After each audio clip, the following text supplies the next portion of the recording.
de bienveillance, c'est à l'américaine. Voyez ce reportage réalisé avec Fabien Fougère, Juliette Poissonnier et Théophile Arlet. C'est l'une des plus belles plages d'Amérique. Pinellas Beach, au sud de Tampa. Du sable blanc, des reflets verts et le bonheur de retrouver la plage. L'officier Slaughter est là pour faire respecter les nouvelles règles. La règle, c'est 1,80 m, la taille moyenne d'un homme. Il faut qu'ils soient à 1,80 m les uns des autres. Des règles écrites sur ces grands panneaux. Et que cette dame a pris au pied de la lettre avec son périmètre de sécurité.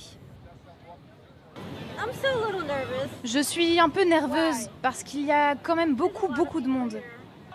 Des groupes de moins de 10 personnes à 1,80 m de distance, ce n'est pas gagné avec les adolescents. S'il vous plaît, vous êtes un groupe de 10. Faites en sorte de vous séparer en 2 groupes de 5. C'est la règle et on va la respecter parce qu'on ne veut pas que la plage soit fermée à nouveau. De la pédagogie, même les enfants comprennent. On respecte la distanciation sociale. Moi, avant, j'allais jouer avec d'autres enfants.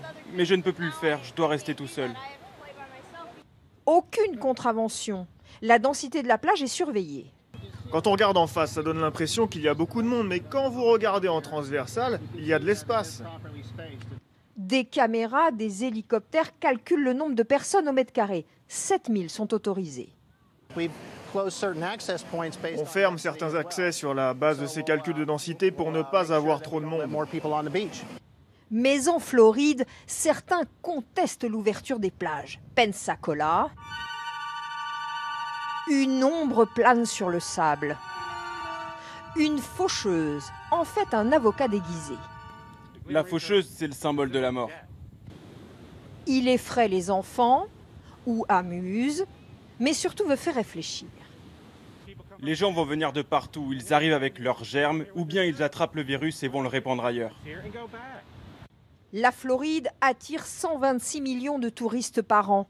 Sur le sable, la faucheuse a trouvé un contradicteur. Je lui ai dit que la peur n'a pas de place ici et qu'il ferait mieux de s'en aller. Et il est parti. À Miami, là où se concentrent les 3/4 des cas et des morts de Floride, les plages restent fermées. Des habitants manifestent pour leur ouverture. Les gens enfermés sont justement ceux dont le système immunitaire est affaibli. Alors que le soleil tue le virus et le soleil est à la plage, alors pourquoi fermer les plages ?